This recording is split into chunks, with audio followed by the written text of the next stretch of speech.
Ինչ վերաբերվում է Երևանի քաղաքապետ Տիգրան Ավինյանի եւ մասնավորապես հոդվածում տեղ գտած կնոջ ընկերուհին է, այսպես ասած, այդ արտահայտությանը, չեմ կարծում մենք ապրում ենք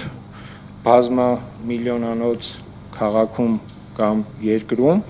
որ այս կամ այն մարդը ինչ որ մեկի ընկերն է, ընկերուհին է, հարազատն է եւ բարեկամն է։ Շատ կարեւոր է այստեղ այն հանգամանքը, թե այդ գումարը ինչի համար է տրվել, այդ գումարը ինչի համար պետքա ծառայեր եւ ամենակարևորն է ինչի չի ծառայել պայմանական իր վերջնարդյունքին։ Իսկ ինչի չի ծառայել, արդեն իմ խոսքում նշեցի, սա երևի թե անիվի մասով։ Իսկ ինչ վերաբերվում է Երևանի քաղաքապետարանում տեղի ունեցած ձերբակալություններում, ոչ միայն վերջի շրջանում, այլ նախկինում։ Ես ինքս էլ հայտարարել եմ, որ մենք այս կամ այն դրվագով, հիմնավոր կասկածով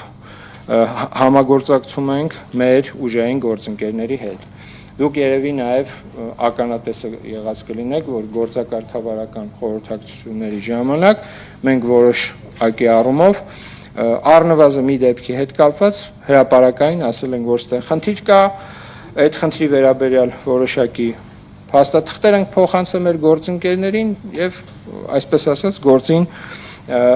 որոշակի ընթացք է տվել, ճիշտն ասած, այս բանը չգիտեմ, գործը ինչ փուլում է, բայց ուզում եմ ասեմ, որ դա գաղտնի չի, մենք հրապարակային դրա մասին ասել ենք, խնդրում եմ չմոռանաք, որ Երևանի քաղաքապետարանը եւ իր ենթակա կառույցներով մենք գործ ունենք շուրջ 30,000 մարդու հետ, 30,000 աշխատակցի հետ։ Եվ 30,000 աշխատակցի մեջ, եթե լինում են դեպքեր օրինակի համար, որ գծված են խաղի կանոններից մարդիկ անցնում են, բնականաբար մենք այդ տեսակ գործընկերների հետ չենք ցանկանա մեր աշխատանքը շարունակել եւ ոչ միայն մեր ցանկություններից ելնելով եմ դա ասում, այլ ասում եմ օրենքի պահանջից, որտեղ եթե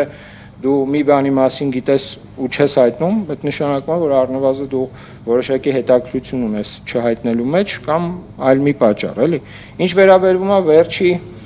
կոնկրետ վերջի ձերբակալություններին, Երևանի քաղաքապետարանը այդ մասով որոշակի մտահոգություններ ունի,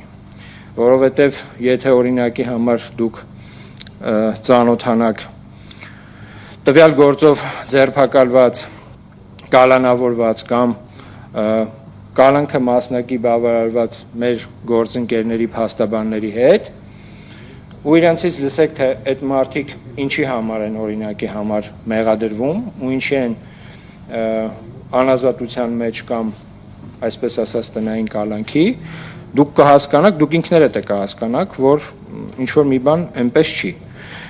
Դրա համար ես կարծում եմ, որ ձերբակալությունները Երևանի քաղաքապետարանում, որոնք որ այս կամ այն կերպ միանշանակ չեն ընդունվում, ոչ միայն մեր կողմից, եւ ինչպես նշեցի արդեն այս դեպքում փաստաբանների կողմից, մենք այդտեղ լուրջ խնդիրներ ենք տեսնում։